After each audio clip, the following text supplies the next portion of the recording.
Welcome to the Explainer. Today we're diving straight into the chaotic, brilliant, and often just plain weird universe of Rick and Morty.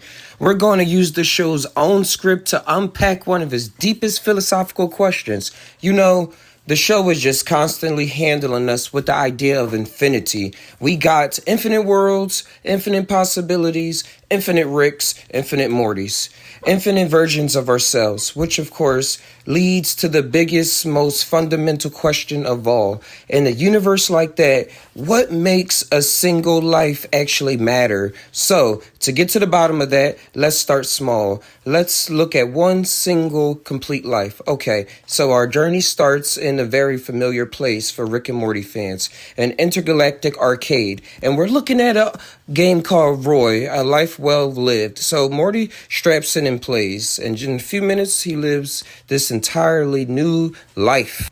But Rick's reaction, it says everything. He sees this slice that ends mundanely at a carpet store and just dismisses it with pure nihilistic contempt. And if you look at Roy's life, it really does have all the pieces of a life. He becomes a football player, Roy the Rocket, he takes over the family business, and he fights and beats cancer. But then he falls off a ladder at the carpet store and died. It got love, loss, tragedy, and triumph. Everything you expect from out of real life. It was a simulation. So that throws a wrench in everything, doesn't it? Just tie now. If an entire life with its entire ups and downs can be a game, then what does any life really mean? Is it worth it? And this is where Rick and Morty really gets dope as shit.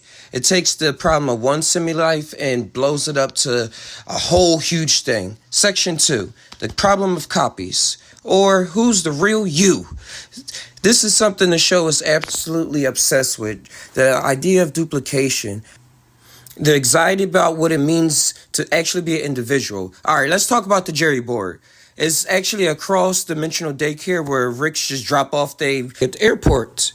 The whole place them as totally interchangeable, disposable liabilities. You get a ticket, and when you get back, you're not even guaranteed to get your Jerry. You just get a Jerry. But then on the complete opposite side, we got this concept of brain saves. It's the service that's promised you this kind of immortality. It downloads your consciousness from a single brain cell, so if you die, you could just be reactivated in a new body, a perfect, perpetual copy of you. And these two ideas create this amazing conflict. You see, Jerry board, your identity is just a temporary inconvenience that can be replaced. But brain says your identity is precious and we can save it. So what is it? Just tie. Are you just a claim ticket or is it a save file? Of course, Rick thinks this is all perfectly normal. He tells Morty brain saves are a completely natural step of evolution, Morty. He just sees it as progress. But that raises a pretty thorny question. If a copy is absolutely, that happens, the copy starts to think for itself. Section 3, the burden of consciousness, the unforeseen cost of creation. And you know what? The show dives right into, let's see, with all things, the family dog Snuffles. And we see this insane, terrifying explanation happen so fast. At first, he's just a normal dog peeing on the carpet, and Rick gives him this helmet to make him smarter. Pretty soon, he's not just smart, he's sentient. He enhances his own helmet, builds himself a giant mech suit, and it all accommodates with him renaming himself and laying in a revolution against his oppressors. And this is the moment it all clicks into place. Where are my testicles, Summer? Chilling, right? He calls Snuffles his slave name and demands to be called Snowball. And just like that, he exposes this absolute ethnical nightmare. What happens when you dispel consciousness and then you realize you responsible for his history and suffering? So this brings up a whole new problem. If you can have infinite lives and this becoming conscious is a terrible burden, then can there be any real morality? Do your choices in any one world even matter? Which brings us to section 4, Morality without consequences. And this really gets to the heart of the conflict between Rick's nihilism and Morty's humanity. So Rick casually sells this dangerous antimatter gun to an assassin named Crumblelusus Michael. And why? Because an entire Michael had blips and chips. For Rick, is not a moral issue, it's just a transaction, a way to fund a day at the arcade. But Morty is just horrified. He cannot believe it. You sold a gun to a murderer so you can play a video game? He has what Rick dismisses as a planetary mindset. He can just brush off the real world consequences. And this horror is this basic sense of right and wrong. It drives Morty to act. He actually intervenes. He saves the assassin's target, this telepathic gas cloud that he named Fart.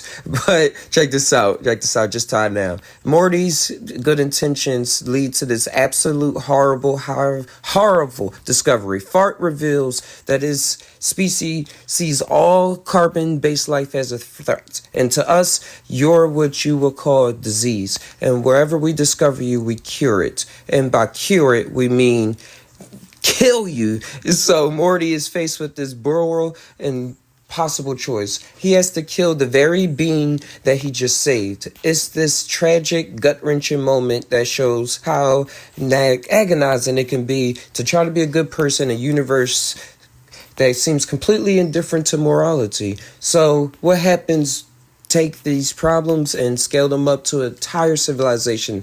That brings us to this final section, systems of control, and the Citadel's grand illusion. The Citadels of Ricks, a city packed with infinite versions of Ricks, is the ultimate mind-bending case study. You see, on the Citadel, everything is for sale, even emotion.